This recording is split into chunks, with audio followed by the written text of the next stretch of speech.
Ahora le quiero dar la bienvenida a Alejandro Caraba, quien es vicepresidente de Experiencia de Clientes de Mercado Libre. Alejandro nos va a acompañar vía streaming desde Argentina para conocer más acerca de cómo Mercado Libre ha ido transformando su foco de pasar de ser una empresa muy centrada en el proceso de entrega, ¿no? O el delivery, a un foco al cliente, escuchando, conociendo sobre sus necesidades y para lograrlo, cómo han ido modificando la cultura interna al interior de esta empresa para poner al cliente en el foco. Aquí estás. ¿Cómo estás, Alejandro? ¿Qué tal, Soledad? Muchas gracias por la invitación. No, gracias a ti por compartir con nosotros. Oye, y aprovecho de decirte felicitaciones. Han hecho un tremendo trabajo, además, ¿no? Una puesta a prueba total durante la pandemia que creo ha sido sorteada con mucho éxito y por eso lo valioso, además de tu presentación hoy aquí con nosotros. Así que seas bienvenido.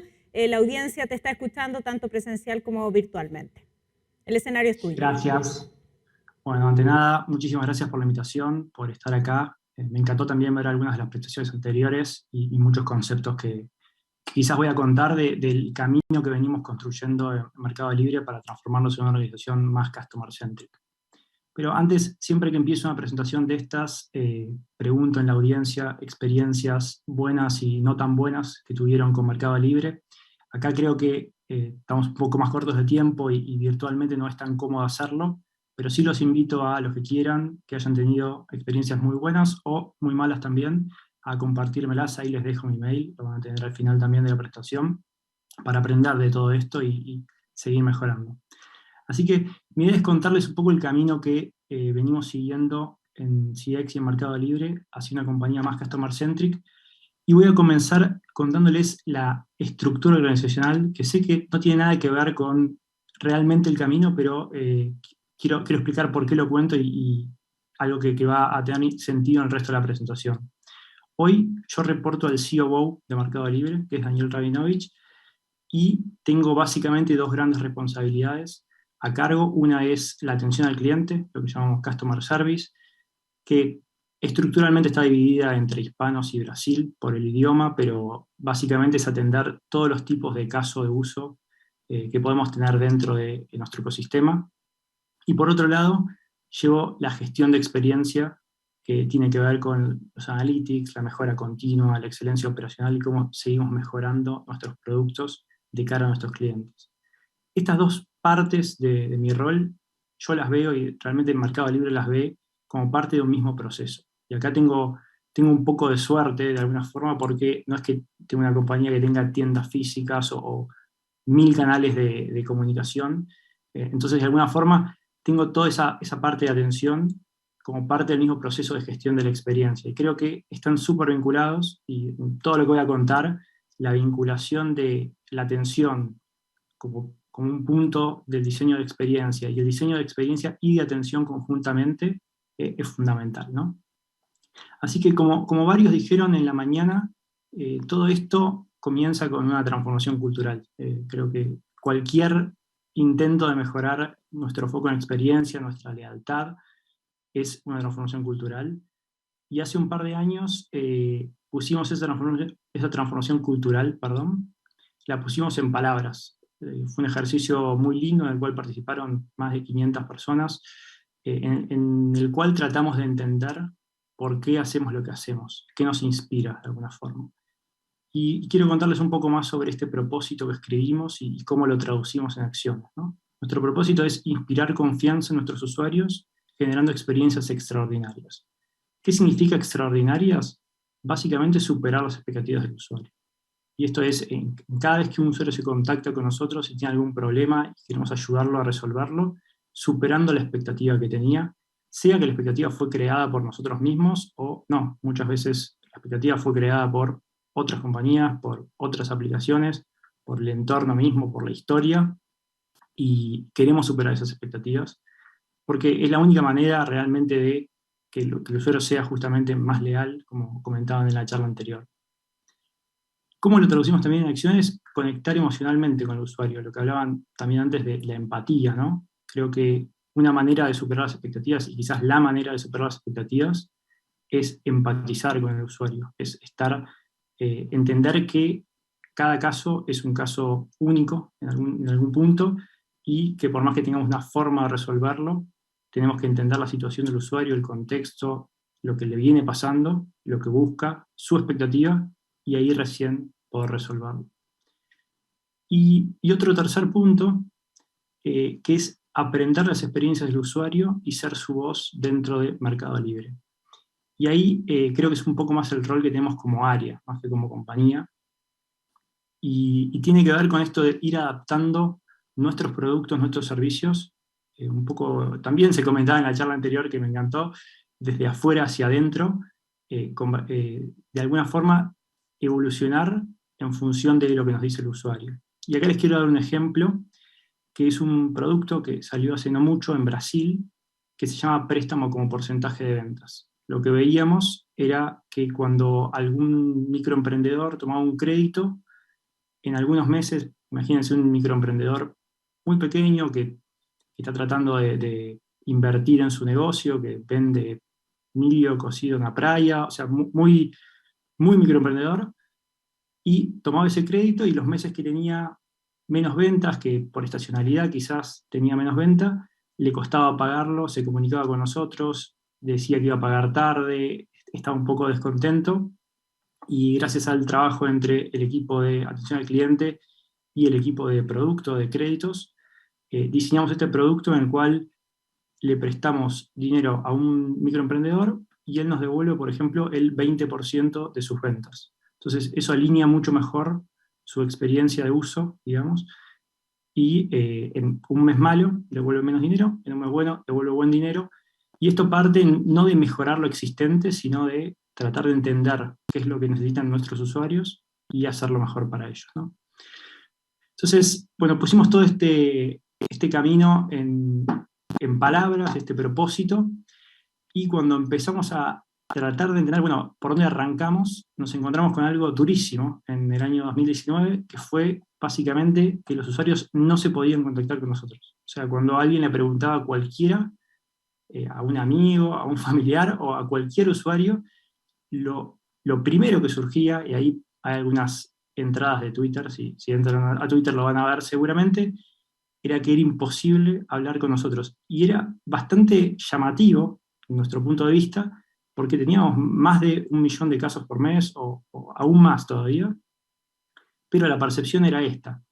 ¿Qué es lo que estaba ocurriendo? Teníamos un modelo de atención muy basado en la autogestión, y ese intento de generar autogestión básicamente nos alejaba de nuestros usuarios, de entenderlos más. Así que nos propusimos cambiar esta realidad. Y es difícil de cambiar porque no es de un día para el otro, porque hay partes de presupuesto, de cuánto podemos abrirnos al contacto. Empezamos a hacer pruebas, dijimos, bueno, ¿qué pasa si ponemos un punto de contacto en este lugar, en este otro lugar? Si las dudas que tienen nuestros usuarios las estamos resolviendo en algún lado, no las estamos pudiendo resolver.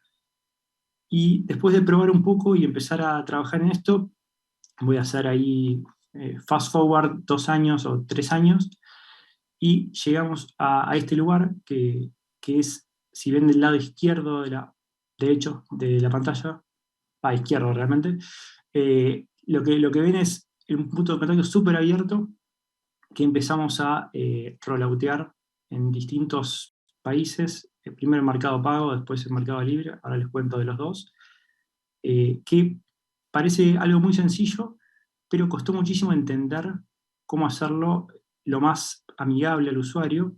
Y por otro lado, acá lo que les muestro en el lado derecho es la métrica de exposición, que es cuánto venimos de rollout de este punto de contacto abierto, que ya estamos más del 90%, en muy poquito tiempo vamos a estar al 100% de nuestros usuarios. Y por otro lado, el riesgo que teníamos, que era de básicamente triplicar, por los estudios que habíamos hecho, triplicar nuestra cantidad de contactos y terminar con niveles de servicio malísimos y no pudiendo ayudar a los usuarios que se terminaban contactando. Entonces, creo que la otra métrica que es muy importante es la que muestro en barras, que es el contact rate, que básicamente es cantidad de casos que tuvimos dividido cantidad de transacciones que procesamos. Entonces, si lo ven acá, mientras fuimos expandiéndonos más y abriéndonos más al contacto, logramos mantener de alguna forma la cantidad de contactos que recibíamos por transacción, y esto se debe a la mejora fundamental de nuestros productos. Ahora voy a entrar un poquito más en detalle. En commerce, en el mundo amarillo, que probablemente en Chile conozcan mucho más, todavía es bastante incipiente Mercado Pago y Mercado Libre está más desarrollado. En commerce pasó exactamente lo mismo. Realmente nos dimos cuenta de este mismo problema, empezamos a invertir en mejorar un punto de contacto, en exponernos mucho más. También estamos hoy prácticamente al 100% de nuestros usuarios con un punto de contacto abierto. Y esa exposición vino acompañada en una reducción o por lo menos con mantener nuestro contact rate en el mundo del e-commerce. ¿Cómo lo hicimos?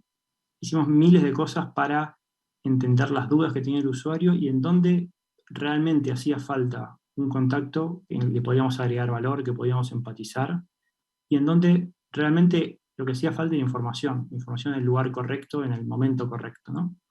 Y acá les doy un ejemplo bien concreto de ese cambio. Antes teníamos una sección que se llamaba Mis compras, y por ejemplo, cuando había una compra cancelada, se veía la pantalla que se ve en el centro, ¿no?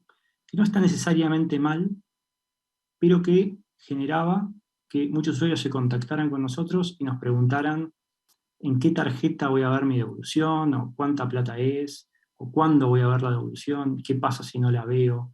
Todas esas dudas existían y eran parte de esa barrita amarilla que está ahí. Ahora, lo que hicimos fue cambiar esa pantalla por una que fuera más clara y diera respuesta a todas esas dudas, justamente integrando esta idea que decía entre la atención al cliente y la gestión de la experiencia. Esto hace que todas esas dudas se resuelvan mucho más rápido, con más sencillez, y que dejemos realmente los contactos con atención al cliente para problemas más complejos que requieran realmente entender un problema, que requieran empatía, que requieran contención al usuario y que nos permitan también aprender más, ¿no? Quiero ahora saltar un minuto a nuestra metodología en general de trabajo y cómo venimos haciendo para transformarnos en una compañía más centrada en el cliente. No voy a contar mucho sobre el Net Promoter System, seguramente todos los que están ahí sentados lo conocen mejor que yo, deben haber leído el libro, lo han aplicado y demás, pero básicamente usamos una metodología muy similar a la del Net Promoter System para mejorar, ¿no? Y esto quizás lo veo en dos lugares bien claros. Uno es para encontrar problemas en nuestra experiencia actual y arreglarlos, y otro es para tomar decisiones de producto y tomar decisiones de cambios estructurales en la plataforma que nos permitan acercarnos más a nuestros usuarios. Les quiero traer un ejemplo de cada uno. En primer lugar, que es de hace un par de años también, en Chile. Perdón que saco los números, pero no abrimos demasiado números de experiencia de NPS, no los abrimos a la prensa, pero sí los gráficos son reales y simplemente están sin números. Y lo que habíamos visto hace un par de años es una caída grande de NPS en Chile particularmente, en 2017, fines de 2017, y cuando empezamos a analizar en más detalle, nos damos cuenta que en particular los que pagaron con tarjeta de débito en Chile eran los que habían tenido una muy mala experiencia, de hecho negativa, en ese momento. Y rápidamente esto se vincula nuevamente con la atención al cliente, y ahí vemos que la cantidad de casos de atención al cliente de acreditación de pago con tarjeta de débito también había crecido fuertemente. Entonces esto es lo que nos ayuda, como miles de veces, nos ayuda esto que nos avisa el usuario de qué tenemos que mejorar, qué tenemos que cambiar, qué tenemos que arreglar. Tratamos de hacerlo rápido. Hoy en día, por suerte, hay muchas métricas operativas que nos permiten detectar estos problemas en general antes de que le lleguen al usuario, pero en su momento, hace un par de años, creo que fue una métrica, el NPS en particular, fue una métrica que nos ayudó un montón a direccionar esfuerzos para arreglar problemas que tenemos en nuestra plataforma.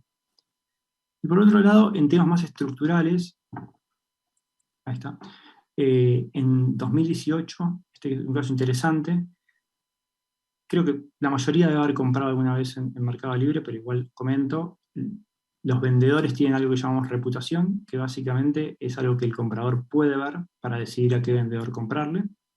Entonces, cuando veíamos en 2018, la reputación de los vendedores realmente no era un gran indicador de cuán buena iba a ser la experiencia al comprarle. Por ejemplo, si uno le compraba a un vendedor verde claro, que está ahí, que es quizás el primero de las mejores reputaciones que tenemos, la experiencia que daba el vendedor no era tan buena, y si le compraba a un vendedor naranja, que debería ser bastante peor, realmente era al revés, ¿no? Entonces, ¿qué hicimos? A partir de esta información, fuimos a entender cómo estábamos calculando esa reputación del vendedor, qué estábamos metiendo ahí adentro, y qué realmente hacía que un vendedor diera mejores experiencias a los compradores. Y al final terminamos cambiando la manera en la que medíamos esa reputación. Empezamos a incluir cantidad de reclamos, o en realidad porcentaje de reclamos, porcentaje de cancelaciones, cuán rápido despachaba el vendedor sus productos para que le llegaran en tiempo y forma al comprador. Y todo eso nos dio una nueva reputación que, al mirar cuál es la experiencia de los compradores que compran en cada uno de esos, a cada uno de esos tipos de vendedor, realmente correlaciona perfecto, y básicamente si uno le compra un vendedor verde, sabe que va a recibir una mejor experiencia que un vendedor rojo o naranja. Como todo está en constante cambio, realmente estamos ahora revisando nuevamente nuestra forma de medir reputación, pero hace un par de años, cuando hicimos este cambio, fue súper importante para dar una idea correcta de la expectativa que uno puede esperar de cada compra, ¿no? Este y muchos otros cambios que fuimos haciendo fueron con el norte de ser una compañía más customer centric. Yo, cuando miraba también la presentación anterior, veía que todavía nos queda un camino gigante por recorrer, pero este momento me invitó también a mirar hacia atrás, ¿no? A ver un poco el camino recorrido, del cual la verdad me da muchísimo orgullo pertenecer, y les quería contar un poco de ese camino que vinimos recorriendo. Los últimos 6 años, este es nuestro NPS relacional en México, aumentó 30 puntos, que es la verdad que para nosotros es súper, súper importante, súper grande, y realmente creo que no es que trabajamos por la métrica en sí, sino que trabajamos para ser más customer centric, y me parece que lo que muestra este gráfico, este aumento, es justamente que venimos logrando acercarnos a nuestros usuarios de alguna forma, ¿no? Y acá algunos de esos hitos que nos llevaron a, digamos, pasar de una experiencia de e-commerce normal a una experiencia extraordinaria en muchos puntos. En primer lugar, cuando miramos en análisis parecidos a los anteriores, de hecho, cuando miramos que compras y ventas con Mercado Pago tenían muy buena experiencia, decidimos extender Mercado Pago a todas las compras. En algún punto, no sé si también utilizaban la plataforma, si querían comprar un celular, por ejemplo, era muy fácil que uno se confundiera, porque decía, no sé, quiero tal celular, tal marca, tal modelo, y aparecían 20 publicaciones muy parecidas, muy difícil distinguir una de la otra. Ese cambio, que se llamó Buy Box, es básicamente unir todas las publicaciones en una sola y ofrecerle al usuario comprarle de alguna manera, el mejor vendedor, el que mejor experiencia creemos que le va a dar, y eso simplifica muchísimo la experiencia del usuario. También un hito importante: en 2019 extendimos el programa de compra protegida a 30 días. Y acá también comento, el programa de compra protegida implica que cuando alguien compra por Mercado Libre, tiene 30 días para arrepentirse o denunciar que el producto no le llegó bien, o que le llegó roto, o que tuvo cualquier problema, y le vamos a devolver su dinero. Esa compra está protegida. Mucha legislación, digamos, exige esto durante 7 o 10 días, dependiendo del país. Nosotros decidimos extenderlo a 30 días, porque creemos que es el tiempo en el cual el usuario tiene que tener derecho a ese arrepentimiento. Y por último, quizás los últimos 2 hitos, y los últimos hitos de los últimos años, tienen mucho más que ver con nuestra red logística. En primer lugar, cambios que hicimos en nuestra tecnología, que nos ayudaron a reducir bastante las demoras en las entregas, que son un gran punto de dolor en los usuarios. Y hace no tanto, ya hoy 3 de cada 4 paquetes, un poco más todavía, están a través de Melinet. Melinet es la red logística gestionada por nosotros, en el mercado de envíos, ¿no? Y lo que nos da eso, y lo que fuimos aprendiendo también de escuchar a nuestros usuarios en este tiempo, es que el usuario no solo espera que, por ejemplo, un paquete le llegue en el día que esperaba, o en el día o al día siguiente, sino que espera también tener trazabilidad de lo que está pasando con su paquete, dónde está, y esa trazabilidad, particularmente en la última milla, trazabilidad del envío, es súper importante, con lo cual cada vez que migramos más parte de los envíos a nuestra red gestionada, tenemos mucha más visibilidad para darle al usuario de dónde está su paquete. Así que estos fueron grandes hitos que nos hicieron estar más cerca de nuestros usuarios y recorrer un camino hacia una transformación customer-centric, ¿no? Mercado Pago, que no hablé tanto, estamos recorriendo ese mismo camino, ¿no? Creo que estamos un poco más atrasados en el tiempo versus en el mundo de e-commerce, porque lo empezamos un poco después también, porque muchos de los productos terminaron surgiendo después, pero la verdad que la manera, por lo menos en la que yo veo la experiencia, es justamente un camino. Es un camino que uno mira hacia atrás y está espectacular ver todo lo que hemos crecido, pero la verdad que cuando uno mira hacia adelante también ve todo lo que tiene por ganar, ¿no? Y todo lo que comentaban, que también estamos haciendo de a poquito de personalización, es súper, súper relevante.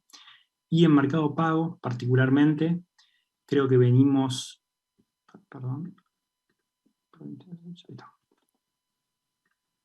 Disculpen, ahí está. En Mercado Pago creo que venimos de un lugar en el cual desarrollamos muy buenos productos.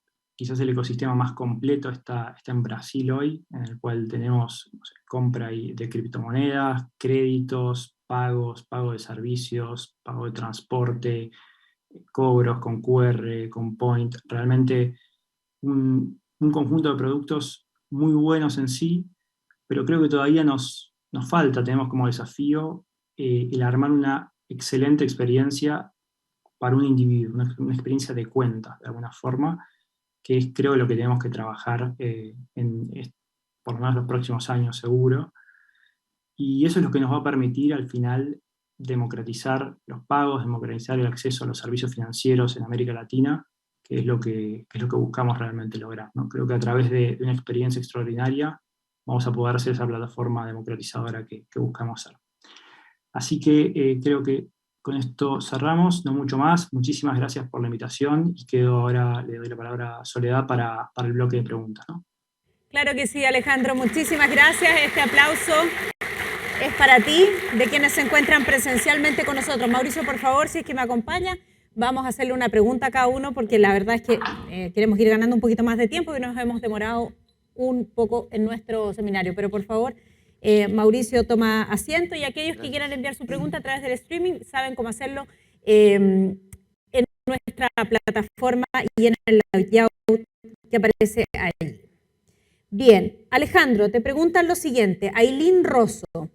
Alejandro, hablaste de un flash forward, ¿no? De 2 años. ¿Qué acciones crees que son claves para mantener la motivación del equipo para desarrollar mejoras con impacto, seguir el norte y reaccionar rápido ante los cambios de contexto? Yo creo que es una pregunta difícil, creo que está muy buena. Creo que tenemos que tener el norte claro hacia dónde queremos. Mariano, no me acuerdo Mauricio. El nombre del presentador. Mauricio, disculpa. Lo que comentaba Mauricio de Génesis en la presentación anterior, creo que tiene mucho que ver con el norte que tenemos que lograr. Empezamos más desde ese punto de vista más transaccional, de mejoras de producto, y hoy tenemos que hacer ese cambio, lo estamos haciendo, pero toma su tiempo. Ese cambio hacia la personalización, la empatía, el foco en la lealtad, creo que eso es lo que nos va a mantener motivados y enfocados en los próximos años. Ahora, lo que desprendí yo también de tu presentación, Alejandro, y eso lo sumo inmediato con Mauricio y le hago la pregunta, es que puedes hacer un viraje de timón en cualquier momento. Tú pusiste el ejemplo, pero no lo estoy tomando precisamente desde lo que sucede en el barco, pero sí, Alejandro nos mostraba, o sea, el año 2019... yo leía los comentarios, Alejandro, que tenías al lado y decían, hasta la más mínima empresa tiene un número 800, ¿cómo ustedes no lo tienen? ¿No? Así como muy molesto. pareciera que las empresas pueden en cualquier momento hacer un viraje. No estoy diciendo que sea sencillo, pero ese viraje sí se puede hacer. Sí, Sole, definitivamente. Yo lo pienso así. ¿Sí? Alejandro, dame un No, segundito. perdón, yo lo pienso así. Yo creo que se puede hacer muchísimo y que creo que se puede hacer ese cambio. Requiere mucha decisión, requiere obviamente Coraje. conversar y lograr eso desde el top management de la compañía, que por suerte en Mercado Libre ocurrió. Pero sí, creo que se puede hacer ese cambio y hay que intentarlo, ¿no? Pero si no la verdad que es la única manera de realmente competir y ganar, ¿no? En el mercado de hoy. Mauricio. Sí, Sole, definitivamente el cambio lo tenemos que hacer. Muchas compañías cerramos porque pensamos que llegamos tarde y necesitamos hacer un Big Bang. Y ese Big Bang nos lleva a errar. Obviamente el cambio lo tenemos que hacer, pero también tenemos que pensar una vez más, de afuera hacia adentro, generar quick wins y empezar a desarrollar esos modelos que me permitan generar pequeños cambios transformacionales en la organización. Yo creo que es la mejor forma de hacerlo y efectivamente en el 2019 se generó ese cambio cultural. Realmente algo sucedió con las personas que hizo que se desafiara ese status quo y que nos tengan en este momento aquí repensando la forma de transmitir experiencia. Ya, porque pasó también en este congreso, Mauricio, que uno de los expositores puso nuevamente la foto de Blockbuster o Polaroid. Y yo siempre me pregunto si esas empresas, ¿era posible que ellas mismas hicieran ese cambio?